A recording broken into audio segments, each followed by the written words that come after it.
Murder in the morning from the Hidden Killers podcast. Just the other night, NewsNation in Banfield and Rick McHugh, one of their contributors, put together a very interesting interview with John Paul Miller, J.P. Miller, as he's known. This is the estranged husband of Mica Miller.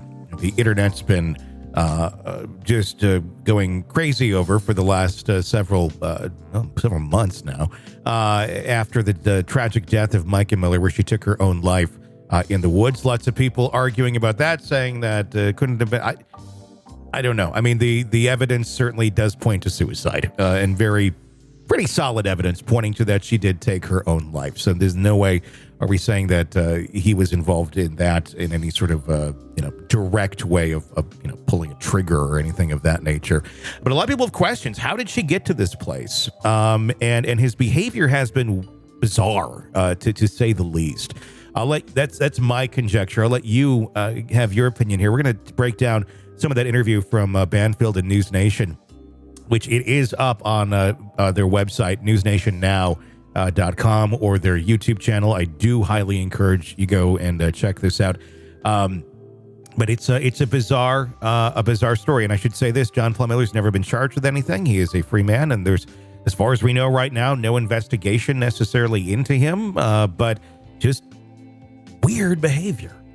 But people can be weird.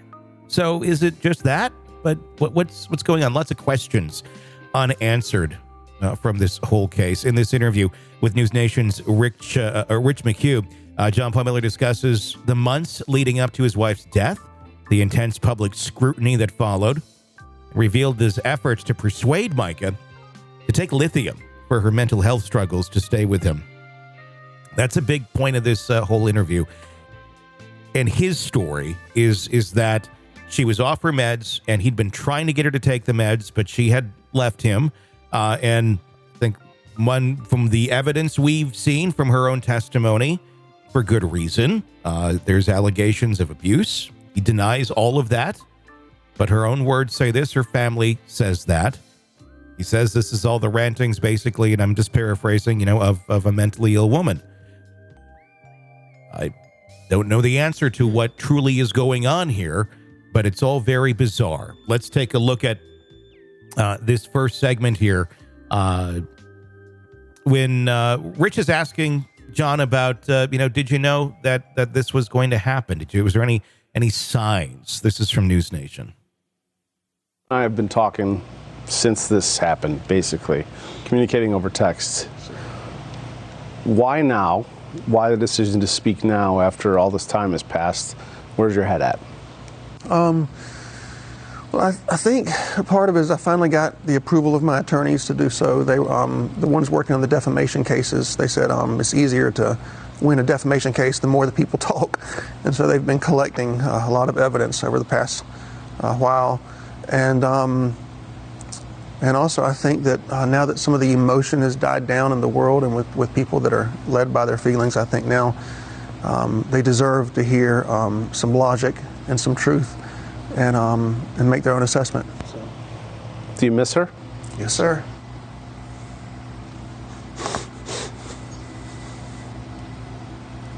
Yes, sir. Did you see this coming? Yes, but it doesn't change at all the power of the pain of reality. I saw it coming for years. I told them for years this would happen over, and I said if she gets off her medicine, suicide is the next thing. She tried it in the past, but with me, she always remained okay with me. She was on her meds with me. She was healthy and happy. And even if she did get low or stop taking her medicine, I would help her get back on it, and things would be fine without me and with her family. She's off meds, and she committed suicide. And I told them this would happen over and over again. I tried my best to stop her from getting a gun. I went to judges. I have copies of all the police. I talked to her counselor, the pastor she was going to, her family, her friends. I told them all, don't let her get a gun. Do whatever it takes, prevent her from getting a gun. And when she was with me, she was never able to go that far. But with them, that's exactly what happened. And it destroyed me. And I still haven't really grasped it. Like, it hasn't, I kind of keep putting off the reality of it. And I try not to think about it as much as I can.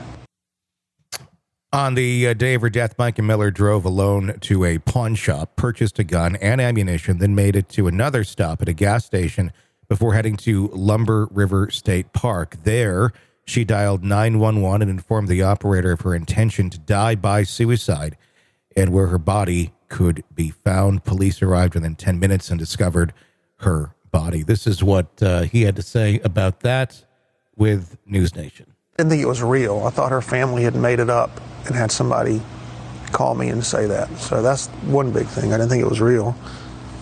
When I found out it was real, you know how like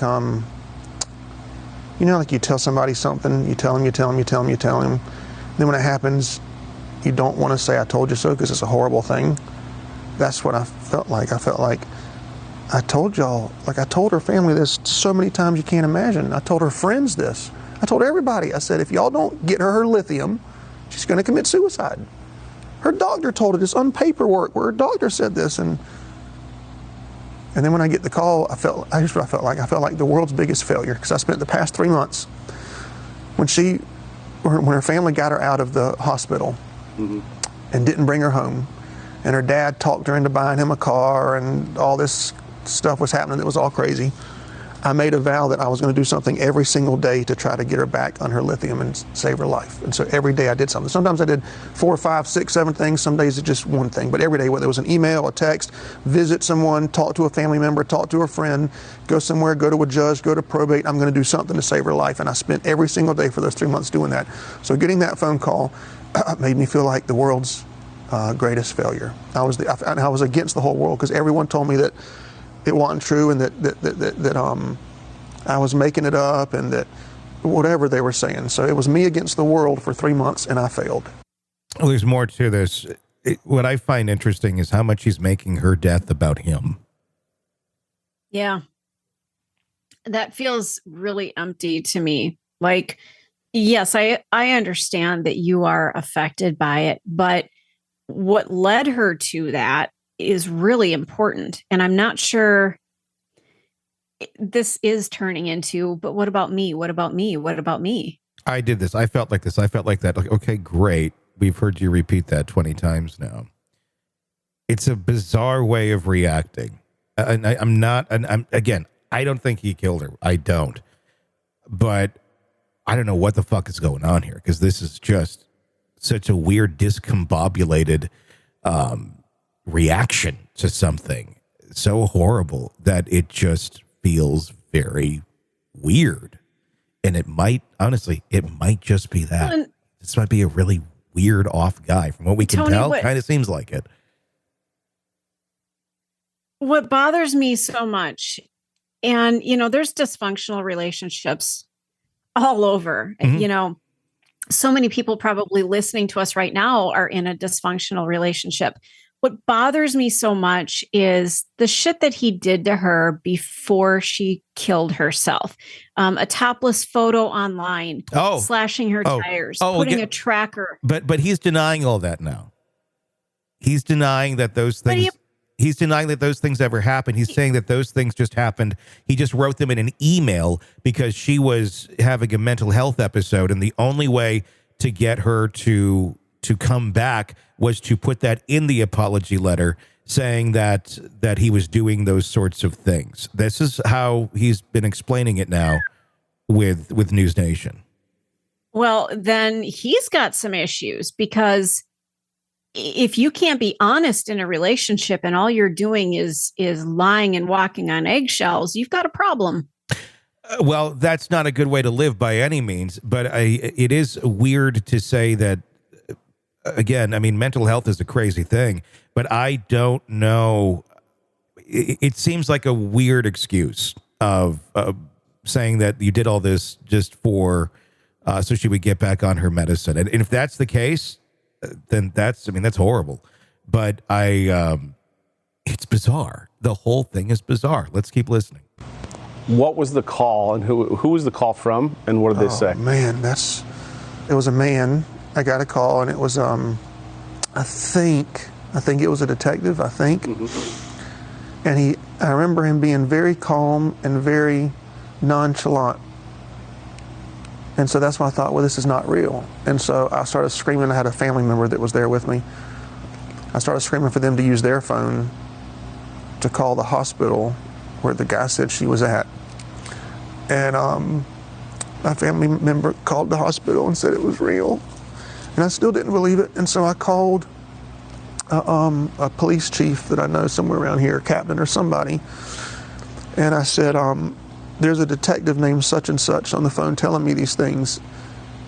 Like, is this real? Is this a real person or not? And that person told me that it was real as well. And I just remember,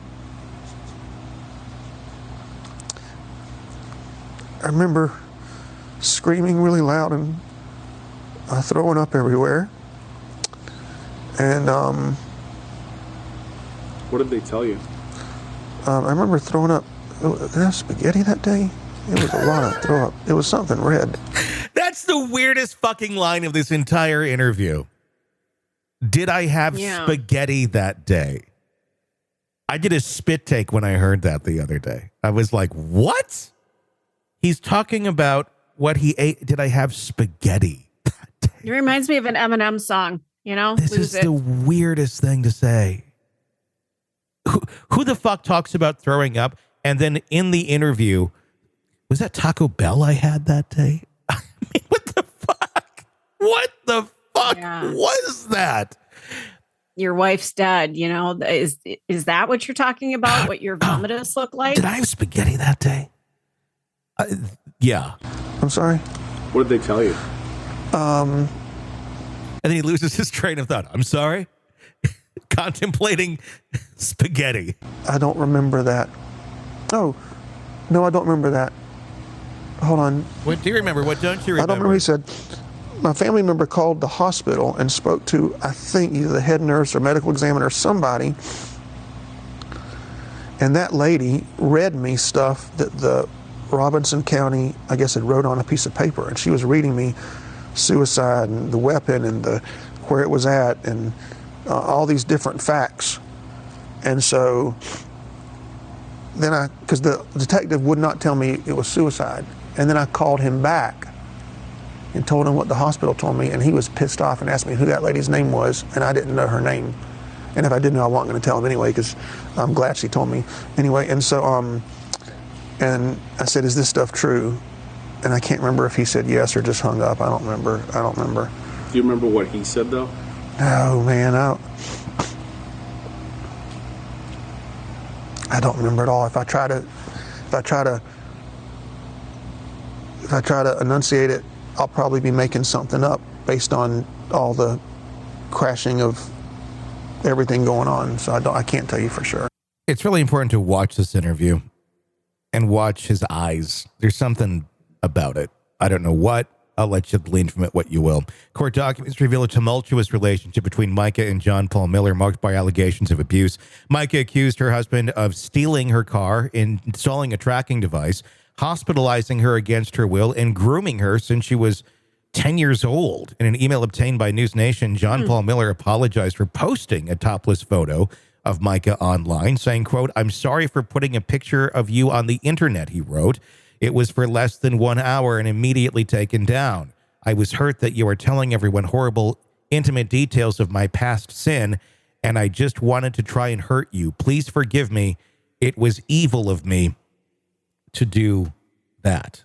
And he goes on to explain that that he was just appeasing her and saying these things because that's what she wanted to hear, is his claim, and that these were all that's a lie, that this thing happened, but he was saying this so that she would take her medicine. Let's listen to more of the interview. What was going on in your marriage the week Mica died? The week she died, we didn't talk that entire week. I'd emailed her several times that week, and my regular emails are sending her letters telling her that I love her. And she came over to the house. The last time I saw her was a few weeks before she passed away. We spent about 4 hours together. And we hugged and kissed, and she was in and out of psychotic conversations. She would say one thing about double agents that are following her. That was one of the phrases she would use when she was offered meds, double agents. The other phrase she would say, she wants to come home so bad, but her family won't let her. She told me she wanted to live in Africa and asked me if I'd live with her. I said, sure, if you take your medicine, And so she told me if I'd give her some money and if I would write her a letter saying certain things in this letter that she would take her medicine. And so I tried that, but she desperately wanted to come home. She was just so afraid her family would disown her. And so the week before she passed away, I probably emailed her maybe 7 or 8 times that week just saying, I love you, you need your lithium, don't forget who you are when you're on medicine versus who you are when you're off.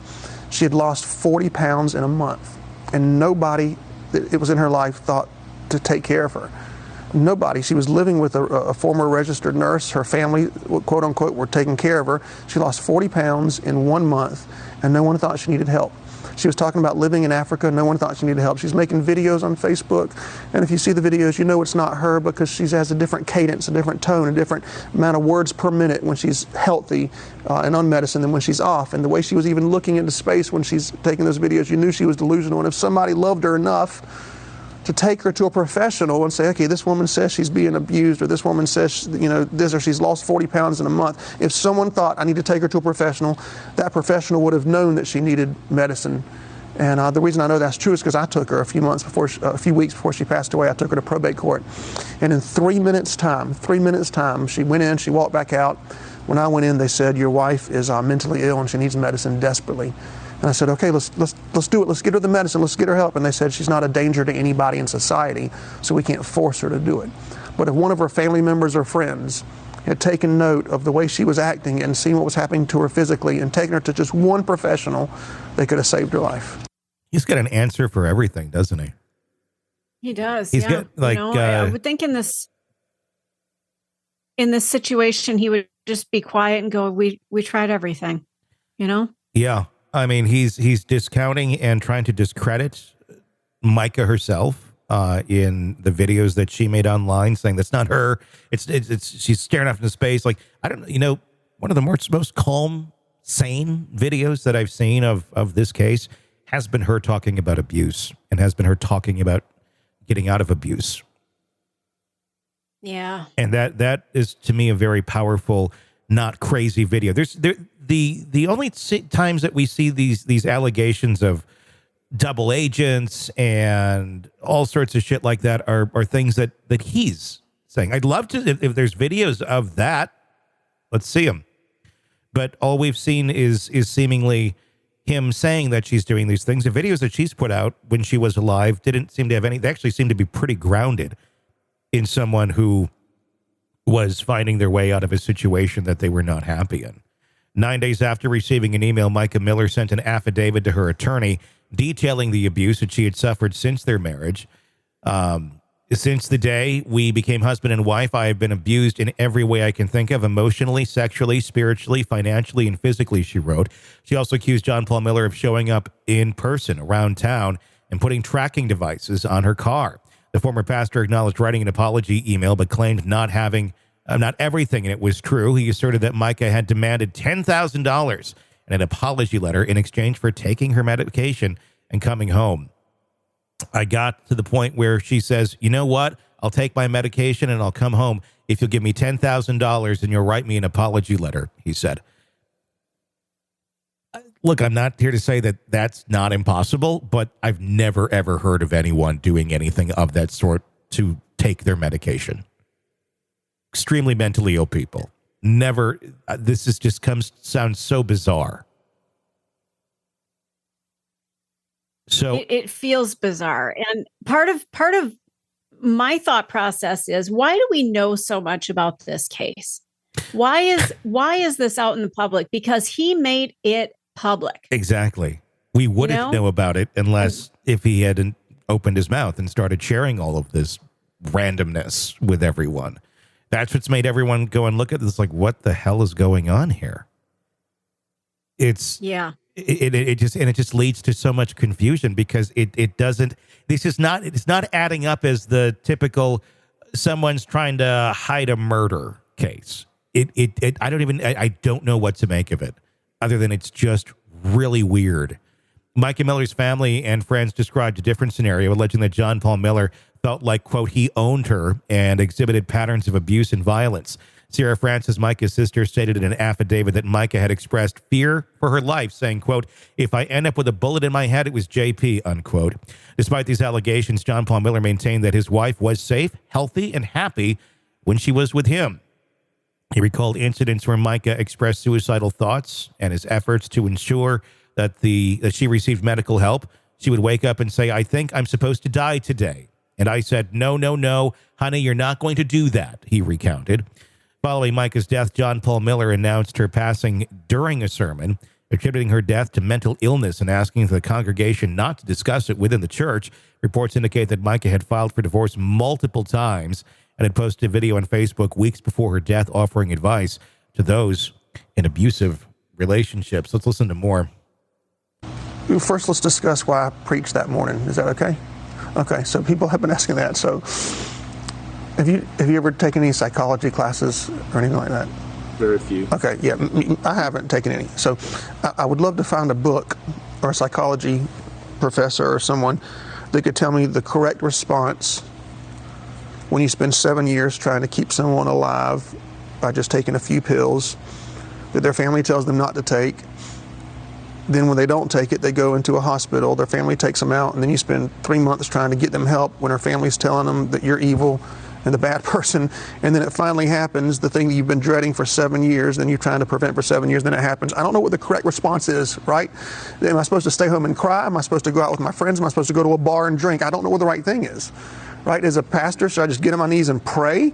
I mean, I want to die in that moment. And so the next morning, I remember thinking, okay, if I stay home, I'm probably going to kill myself. I'm probably going to just go to heaven and be with her and be done. Because I need to be around people, but I don't want to be around people and come to church if I'm not going to preach, because then I'll be judging the guy that's preaching the whole time. And I can preach just as easy as I can breathe. So I'm just going to go in the mode of what I'm normally going to do and just continue my life normally until I finally have to deal with what's going on. And so I didn't know what else to do. I didn't know the right response. I wish somebody had told me, in hindsight, if I go back in time, I probably would have done the same thing and still preached. And then at the end, and the sermon was about leaving your legacy and the people you leave on earth and your memory that's being left. So I thought maybe that's God. Then I thought, you know what, Mica would want me to preach. That's exactly what she'd want me to do. She'd be telling me to do it. She'd be trying to force me to do it.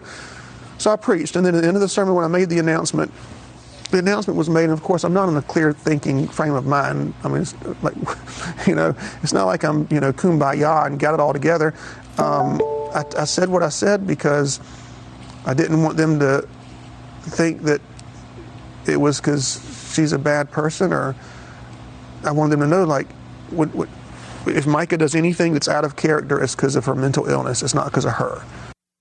And that just seems to be the excuse of everything. It's if she says anything bad about me, if she does anything, I know he didn't say that directly, but it kind of takes all of that, of anything that's not normal or anything that seems to be out of the bounds of anything positive about him. It's the mental illness. It's this. Really wants to drive that point home in that nervous rambling that we just heard there. Well, and thank you for bringing up the nervous rambling, because I wanted to pinpoint the manic sound of the cadence of what he was saying. My God. I've been around some people that have launched into something like that, and it's like, where are you right now? What's going on? Because that cadence of conversation isn't normal conversation. There's something going on there. And I'm not a trained psychologist. But I'm telling you, I've seen enough people that are struggling with something. Yeah. And they go into this weird state where they're blah, blah, blah, blah, blah, blah. It just reminds me of Sybil with Sally Field, Mm-hmm. Yeah. No. Have you ever had to watch that? It's running. I mean, when I see that and listen to it, I was wondering I'm like, are we watching someone that, I mean, he's self-admitted to it in his sermons of having some issues, mental health issues, and him taking medication as well. I'm wondering, like, maybe you need to take another look at that or a closer look, because you don't seem to be very balanced in that interview. It's all over the place. It's a lot of rambling. It's repeating a narrative over and over and over. And I'm not saying the narrative is false. I'm just saying the way it's being presented is really fucking weird and uncomfortable. And it reeks of that there's something more to this story. But I don't know that there is, other than this could be another person who's very mentally ill, and this is how they communicate. I don't know the answer to that. I think this was a combination of two people who are extremely toxic to one another and fed off of each other. And it ended poorly for one of them. It ended poorly for him too. Yeah. But being on the outside and seeing this story, number one, I don't know why we're here. I don't know why we know about this story. It's none of our fucking business. And I don't mean that from we shouldn't be covering it. It shouldn't be this public. This is something the poor family just needs to grieve and figure out what happened.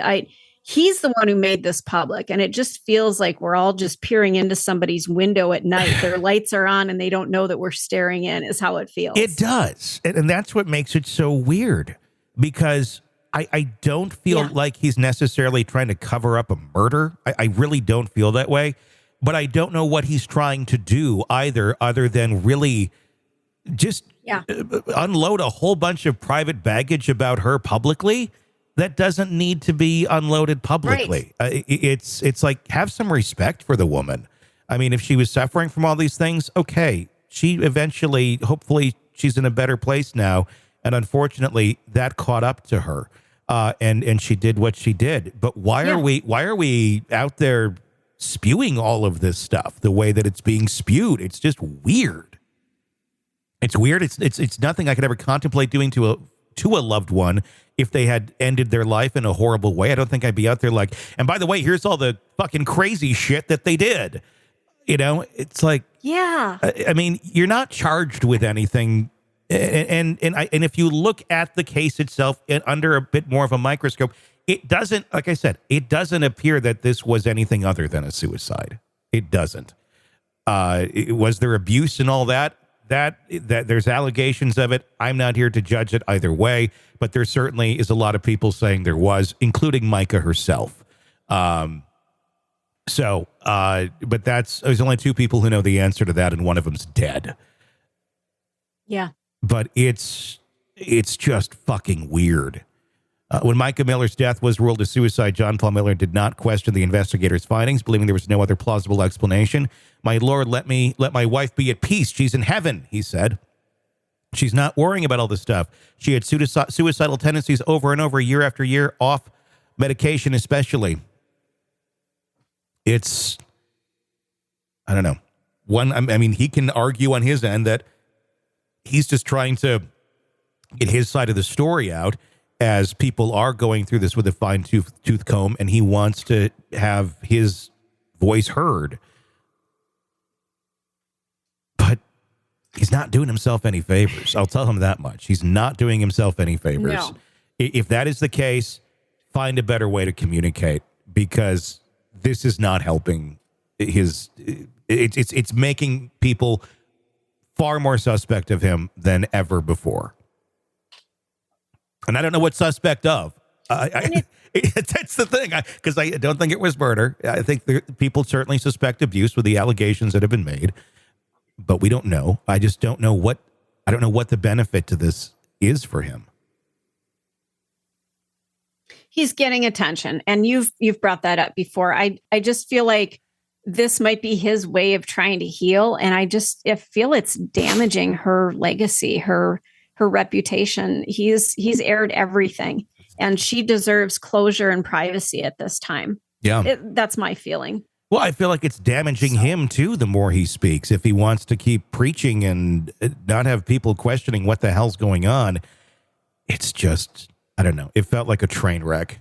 If you want to watch the entire thing, NewsNation is where to do that, and on Ashley Banfield's program. It's certainly worth checking out in a visual form. Want to listen ad-free? Want advanced access to all of our interviews before anyone else? Become a True Crime Today Premium Plus subscriber on Apple Podcasts. You get every episode commercial-free. So you can binge on true crime Until you can binge no more. Search True Crime Today Premium Plus on Apple Podcasts now, or go to our podcast page and sign up now. More of the Hidden Killers podcast next.